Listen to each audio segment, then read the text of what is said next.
Hello everyone, welcome to Pragyan classes YouTube channel. मेरे YouTube channel पर आप सभी का बहुत बहुत स्वागत है।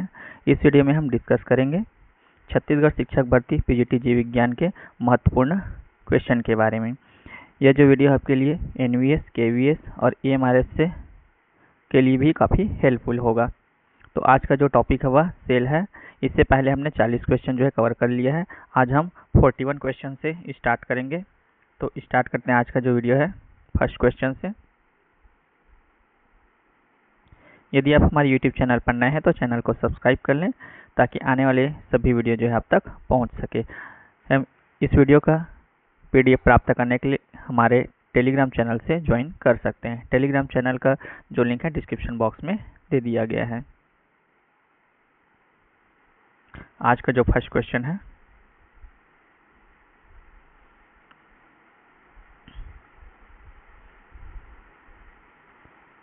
संरचनाओं के कौन से युग्म प्रायः पादप और जंतु दोनों कोशिकाओं में पाया जाते हैं? वह कौन सा स्ट्रक्चर है जो plant cell and animal cell दोनों में पाया जाता है? अंतःद्रवी जालिका एवं कोशिका कला, endoplasmic reticulum and cell membrane. कोशिका कला और कोशिका भित्ति, cell membrane and cell wall. कोशिका भित्ति और nucleus, cell wall and nucleus. Option D है न्यूक्लियस और क्लोरोप्लास्ट, न्यूक्लियस एंड क्लोरोप्लास्ट। तो कौन सा जो ऑप्शन है plant cell and animal cell दोनों में पाया जाता है? तो एंडोप्लाज्मिक रेटिकुलम जो है वो प्लांट सेल में भी पाया जाता है और एनिमल सेल में भी पाया जाता है। और जो कोशिका कला होती है यानी कि कोशिका झिल्ली जो होती है वह भी plant cell and animal cell दोनों में पाया जाता है। तो इसका राइट आंसर क्या हो जाएगा? ऑप्शन ए, अंतःपद्रवी जालिका, एंडोप्लाज्मिक रेटिकुलम एंड कोशिका कला।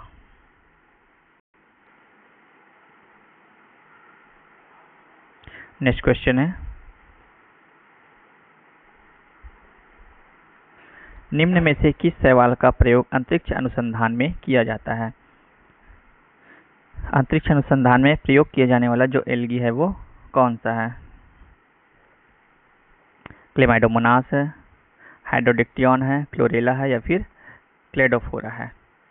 तो जो क्लोरेला शैवाल होता है उसका प्रयोग जो है अंतरिक्ष अनुसंधान में किया जाता है। अंतरिक्ष यात्री जो होते हैं यान के हौज में भोजन एवं ऑक्सीजन के लिए क्लोरेला को अपने साथ ले जाते हैं।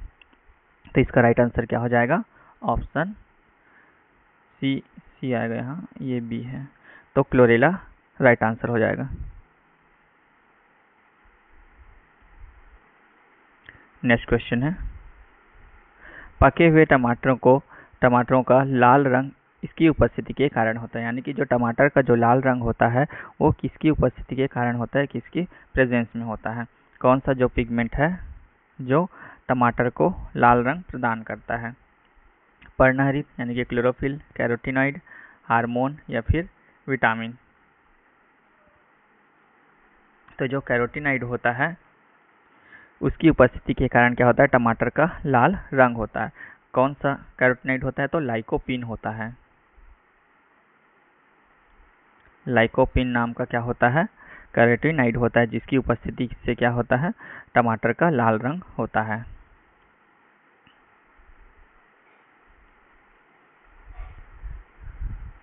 कैरोटीनॉइड लाइकोपीन के पके हुए टमाटर का रंग लाल होता है। पर्णहरित जो होता है क्लोरोफिल प्रकाश संश्लेषण क्रिया में सहायक होता है, यानी कि फोटोसिंथेसिस में हेल्प करता है। हार्मोन जो होता है क्या होता है? शरीर के विभिन्न क्रियाओं को नियंत्रित करता है, शरीर की वृद्धि और विकास में भी सहायक होता है। विटामिन की खोज जो है किसने की है? फंक नामक साइंटिस्ट ने की है। कब की है? तो 1912 में की है। विटामिन से किसी प्रकार के ऊर्जा की प्राप्ति नहीं होती है, किंतु इनकी थोड़ी सी मात्रा शरीर के लिए लाभदायक होता है। नेक्स्ट क्वेश्चन देखते हैं,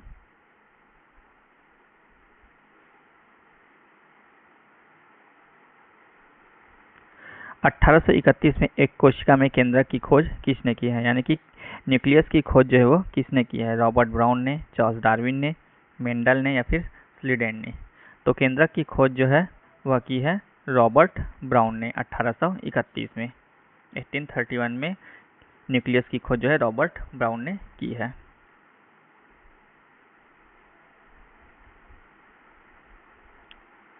प्राकृतिक चयन का सिद्धांत किसने दिया है? तो चार्ल्स डार्विन ने दिया है। और मेंडल को क्या कहा जाता है? आनुवंशिकी का जनक कहा जाता है, फादर ऑफ जेनेटिक्स कहा जाता है। नेक्स्ट क्वेश्चन, सेलुलोज भित्ति किसके सेलों में पाई जाती है? यानी कि सेलुलोज जो है किस सेल वॉल में पाई जाती है? एनिमल यानी कि पशु या फिर जंतु, बैक्टीरिया के, फंजाई कवक के, या फिर प्लांट्स के। तो सेलुलोज जो है वह किसकी सेल वॉल में प्रेजेंट होता है? तो प्लांट के सेल वॉल में प्रेजेंट होता है।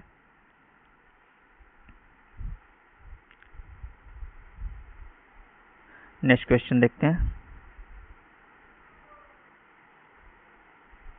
डंबलकार द्वार कोशिकाएं किसमें होती है? डंबल शेप्ड गार्ड सेल जो है वो किसमें पाई जाती है? ऑप्शन देख लेते हैं, मूंगफली में, चना में, गेहूं में, या फिर आम में। तो किसमें डंबल शेप्ड डम्बेल शेप्ड का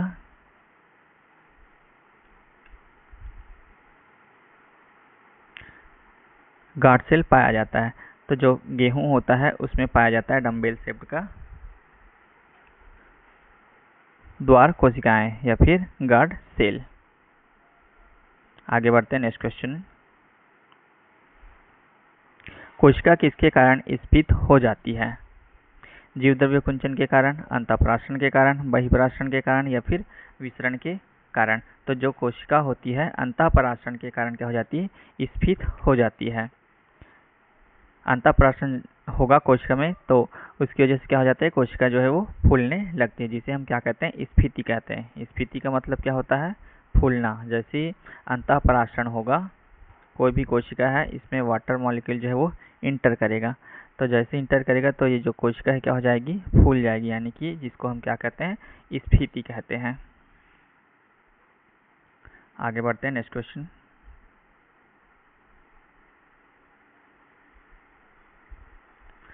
अतिवर्धन का अर्थ है? अतिवर्धन मतलब क्या होता है?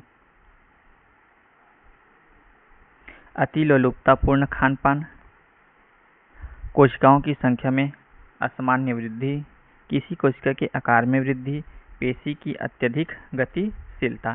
तो अतिवर्धन का मतलब होता है कोशिकाओं की संख्या में असामान्य वृद्धि। कोशिकाओं की संख्या में असामान्य वृद्धि, जिसे हम क्या कहते हैं? कैंसर नाम से जानते हैं। यानी कैंसर नामक बीमारी होती है जिसमें कोशिकाओं की संख्या में असामान्य वृद्धि होती है, इसी को हम क्या कहते हैं? अतिवर्धन कहते हैं।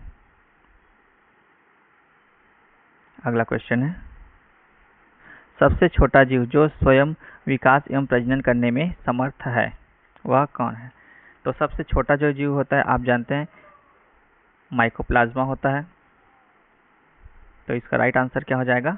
माइकोप्लाज्मा हो जाएगा, जो स्वयं विकास एवं प्रजनन करने में समर्थ है। नेक्स्ट क्वेश्चन है,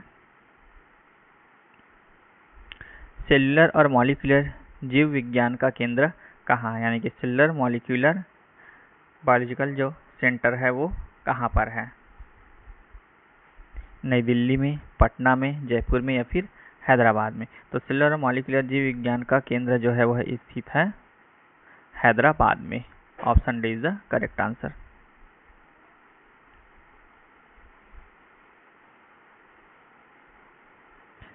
भारतीय कृषि अनुसंधान जो केंद्र है नई दिल्ली में स्थित है, ये भी याद रखेंगे, ये भी इम्पोर्टेंट है, पूछा जाने वाला क्वेश्चन है ये। भारतीय कृषि अनुसंधान से संस्थान जो है नई दिल्ली में है। अखिल भारतीय आयुर्विज्ञान संस्थान नई दिल्ली में है। दोनों चीजें याद रखेंगे। राष्ट्रीय वानस्पतिक शोध संस्थान जो है वो कहाँ है? लखनऊ में। और केंद्रीय औषधि शोध संस्थान जो है वो भी लखनऊ में स्थित है। नेक्स्ट क्वेश्चन, जीवन की मूलभूत इकाई क्या है? कोशिका, अंग, ऊतक, या फिर नाभिक। तो जीवन की जो मूलभूत इकाई होती है वह होती है कोशिका। Option A is the correct answer. जीवन की मूलभूत इकाई क्या है? कोशिका है। कोशिका के अध्ययन को हम क्या कहते हैं? तो साइटोलॉजी कहते हैं। साइटोलॉजी कहा जाता है। कोशिका शब्द का प्रयोग जो है सबसे पहले किसने किया था? तो कोशिका शब्द का प्रयोग जो है सबसे पहले रॉबर्ट हुक ने किया था। कब किया था? तो 1665 में किया था। कोशिकाएं कितने प्रकार की होती है? तो कोशिकाएं जो होती है वो 2 प्रकार की होती है, प्रोकैरियोटिक और यूकैरियोटिक कोशिका होती है। प्रत्येक जीव की जो उत्पत्ति है एक कोशिका से हुई है। और कोशिका सिद्धांत किसने प्रतिपादित किया है? तो कोशिका सिद्धांत जो है वो स्लीडेन एवं स्वान ने प्रतिपादित किया है। कब किया है? तो 1838-39 ईस्वी में किया है। और सबसे बड़े कोशिका की बात करें तो सबसे बड़ी जो कोशिका होती है क्या होती है? ऑस्ट्रिक एग होती है, शुतुरमुर्ग का अंडा होता है। अगला क्वेश्चन है, मानव शरीर में मौजूद निम्नलिखित कोशिकाओं में से किसमें माइटोकॉन्ड्रिया नहीं पाया जाता है? तो कौन सी कोशिका है जिसमें माइटोकॉन्ड्रिया जो है वो नहीं पाया जाता है? लाल रक्त कोशिका में, यकृत कोशिका में, मांसपेशी कोशिका में या फिर श्वेत रक्त कोशिका में? तो जो माइटोकॉन्ड्रिया है वह नहीं पाया जाता है लाल रक्त कोशिका में। Option A is the correct answer. दोस्तों यह जो क्वेश्चन है वह सीजी सेट 2024 में पूछा गया था। मैंने यहाँ पर मेंशन कर दिया है, सेट 2024 में यह क्वेश्चन जो है वो पूछा गया था। यदि आप सीजी सेट एग्जाम की तैयारी कर रहे हैं तो भी आप यह वीडियो आपके लिए काफ़ी हेल्पफुल होगा। देख लेते हैं कुछ इंपॉर्टेंट फैक्ट। लाल रक्त कोशिका में माइटोकॉन्ड्रिया नहीं पाया जाता। माइटोकॉन्ड्रिया की खोज जो है किसने की है? आल्टमैन ने की है। कब की है? तो 1890 ईस्वी में की है। और इसका नामकरण किसने किया है? तो बेंडा ने किया है। माइटोकॉन्ड्रिया जो नाम है किसने दिया है? बेंडा ने दिया है। याद रखेंगे दोनों चीज, माइटोकॉन्ड्रिया की खोज आल्टमैन ने और नामकरण जो है बेंडा ने किया है। माइटोकॉन्ड्रिया श्वसन स्थल होता है, रेस्पिरेटरी स्थल होता है। माइटोकॉन्ड्रिया को कोशिका का शक्ति केंद्र भी कहते हैं। डीएनए जो है केंद्रक के अलावा और कहाँ कहाँ प्रेजेंट होता है? तो माइटोकॉन्ड्रिया में और हरित लवक में पाया जाता है। और लाइसोसोम को क्या कहा जाता है? तो आत्महत्या की थैली, suicidal bag of the cell कहा जाता है। राइबोसोम को क्या कहते हैं? प्रोटीन की फैक्ट्री कहते हैं, यानी कि फैक्ट्री ऑफ प्रोटीन है। नेक्स्ट क्वेश्चन है,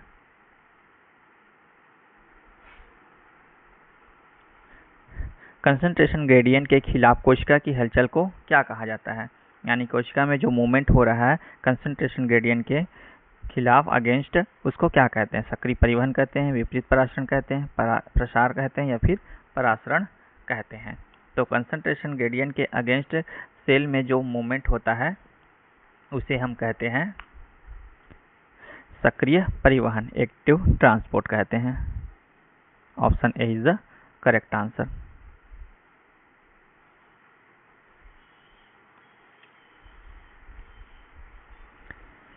अर्धसूत्री विभाजन जो है किसमें होता है? तो जनन जो सेल होता है उसमें पाया जाता है, जनरेटिव सेल में पाया जाता है।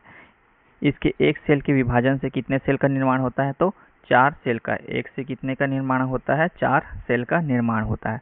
अर्धसूत्री विभाजन में प्रोफेज अवस्था जो है सबसे लंबी अवस्था होती है। याद रखेंगे, इंपॉर्टेंट क्वेश्चन है। अर्धसूत्री विभाजन यानी कि मियोसिस जो होती है उसकी लॉन्ग फेज जो होती है वो प्रोफेज होती है। समसूत्री विभाजन किसमें होता है? तो समसूत्री विभाजन जो होता है वो सोमैटिक सेल यानी कि कायिक कोशिका में होता है। इसकी प्रोफेज अवस्था सबसे छोटी होती है, जस्ट अपोजिट है। समसूत्री में प्रोफेज जो है छोटी होती है और अर्धसूत्री में प्रोफेज जो है लंबी होती है। क्रॉसिंग ओवर जो है हमेशा किसके बीच होता है? तो नॉन सिस्टर क्रोमैटिड के बीच में क्रॉसिंग ओवर होता है।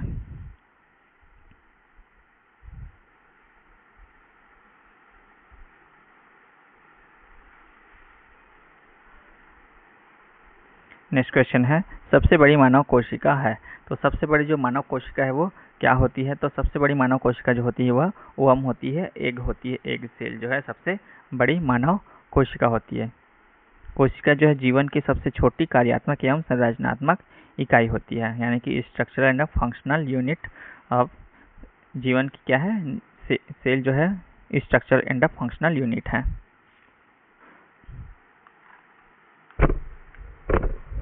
आगे बढ़ते हैं नेक्स्ट क्वेश्चन पे।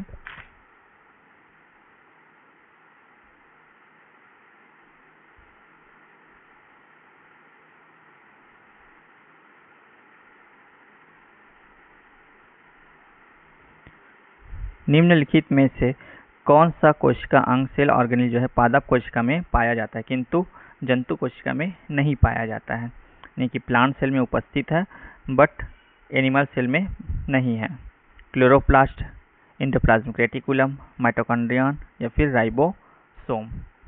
तो जो क्लोरोप्लास्ट होता है वह किस में प्रेजेंट होता है? प्लांट सेल में होता है लेकिन एनिमल सेल में नहीं होता है, और बाकी जो तीनों है वो दोनों में प्रेजेंट होता है। राइबोसोम की अगर बात करें तो राइबोसोम जो है प्रोकैरियोट में 70 एस टाइप का होता है और जो यूकैरियोट है उसमें 80 एस टाइप का होता है।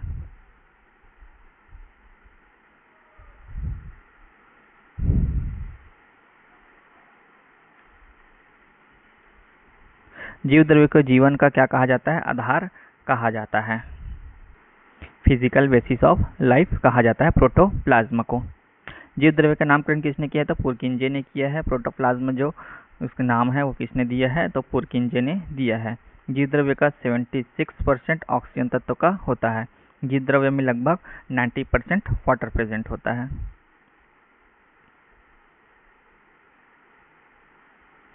कवक की कोशिका भित्ति किससे बनी होती है? फंजाई की जो सेल वॉल है किससे बनी होती है? सेल्यूलोज से, काइटिन से, सेमी सेल्यूलोज से या फिर लिग्निन से? तो फंजाई सेल वॉल जो होती है फंगल जो सेल वॉल है वह बनी होती है काइटिन की। काइटिन और किस किस में प्रेजेंट होता है? तो काइटिन जो होता है वह आर्थ्रोपोड यानी कि इंसेक्ट की जो ऊपरी भाग होता है, जो सेल होता है, उसमें काइटिन प्रेजेंट होता है। कवक के अध्ययन को क्या कहा जाता है? तो कवक के अध्ययन को हम माइकोलॉजी कहते हैं। कवक पर्णरहित होता है, क्लोरोफिल नहीं पाया जाता है, सकेंद्रीय होता है, यूकैरियोटिक होता है, संवहन ऊतक रहित होता है और ये थैलोफाइट्स है। कवक में संचित भोज्य पदार्थ जो होता है फूड मटेरियल जो है वो रिजर्व होता है ग्लाइकोजन के रूप में, ग्लाइकोजन एंड ऑयल के रूप में होता है। कवक पौधे में गंभीर रोग उत्पन्न करते हैं, यानी कि प्लांट जो कवक है फंजाई जो है वो प्लांट डिसीज कॉज करते हैं, साथ ही साथ एनिमल डिसीज भी कॉज करते हैं। यूकैरियोटिक का जो कोशिका भित्ति है यानी कि प्लांट का जो कोशिका भित्ति है किसकी बनी होती है? सेल्यूलोज की बनी होती है। प्रोकैरियोट का कोशिका भित्ति प्रोटीन और कार्बोहाइड्रेट की बनी होती है।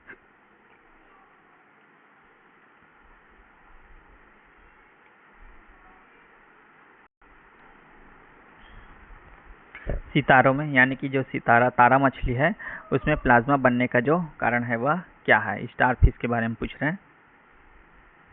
उच्च दाब है, कम तापमान है, उच्च तापमान है, दोनों में ऑप्शन एक ही दिया हुआ है, उच्च तापमान। तो इसका जो राइट आंसर है क्या हो जाएगा? जो स्टार फिश है, सितारा मछली, उसमें प्लाज्मा बनने का जो कारण होता है वह उच्च तापमान होता है। ऑप्शन सी और डी दोनों सही हो जाएगा। जो तारा मछली होता है किसमें आता है? तो इकानोडर्मेटा संघ है, इकानोडर्मेटा फाइलम के अंतर्गत आता है।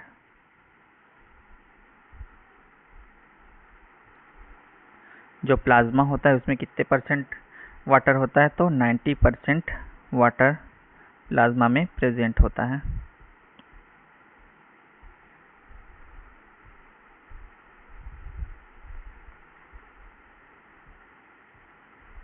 एक बहुकोशिकीय जीव है यानी कि मल्टी सेलुलर ऑर्गेनिज्म बताना है। एगेरिकस है, साइनोबैक्टीरिया है, माइकोप्लाज्मा है या फिर पैरामीशियम है?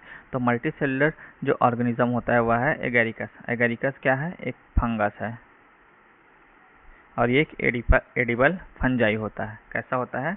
एगेरिकस जो है वो एडिबल फंजाई है।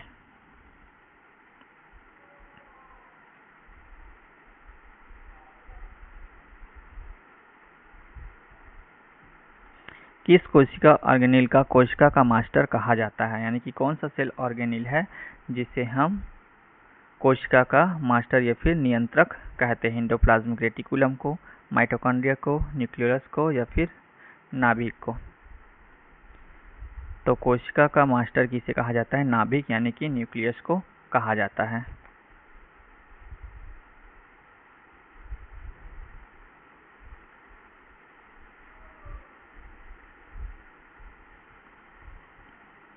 निम्नलिखित में से किस कोशिकांग को कोशिका भित्ति का प्रोटीन फैक्ट्री कहा जाता है? तो प्रोटीन फैक्ट्री जो है किसे कहा जाता है? माइटोकॉन्ड्रिया को, लाइसोसोम को, क्लोरोप्लास्ट को या फिर राइबोसोम को। तो प्रोटीन फैक्ट्री जो है वह कहते हैं राइबोसोम को। प्रोटीन सिंथेसिस करने का काम जो है कौन करता है? राइबोसोम करता है। राइबोसोम कोशिकांग को कोशिका का प्रोटीन फैक्ट्री कहा जाता है। राइबोसोम आरएनए नामक अम्ल और प्रोटीन का बना होता है। राइबोसोम किस किस से मिलकर बना है? एक तो आरएनए है और प्रोटीन है, इससे मिलकर के बना हुआ है। यह प्रोटीन संश्लेषण के लिए उपयुक्त स्थान प्रदान करता है। लाल रुधिर कण द्वारा प्रोटीन संश्लेषण नहीं होता है। माइटोकॉन्ड्रिया को प्रोटीन का शक्ति केंद्र कहा जाता है। लाइसोसोम को आत्मघाती थैली, suicidal bag of the cell कहा जाता है। और गोल्जी बॉडी को क्या कहते हैं? यातायात प्रबंधक, ट्रैफिक पुलिस कहा जाता है। गोल्जी बॉडी को क्या कहते हैं? यातायात प्रबंधक, ट्रैफिक पुलिस कहा जाता है। नेक्स्ट क्वेश्चन है, डीएनए का एक खंड जो एक प्रोटीन की जानकारी प्रदान करता है उसे कहा जाता है? केंद्रक कहते हैं, जीन कहते हैं, लयनकार कहते हैं या फिर गुणसूत्र कहते हैं? तो डीएनए का एक खंड जो एक प्रोटीन की जानकारी प्रदान करता है उसे कहा जाता है gene. Option B is the correct answer. B आएगा, इधर सी आएगा, तो क्या सही हो जाएगा? जीन जो है वो सही हो जाएगा। डीएनए एक खंड जो प्रोटीन की जानकारी प्रदान करता है उसे जीन कहा जाता है। क्रोमेटिन जालिका डीएनए एवं प्रोटीन के बने होते हैं। जो क्रोमेटिन जालिका है वो किससे मिलकर के बना होता है? एक तो डीएनए होता है और एक प्रोटीन होता है, उससे मिलकर के बना होता है।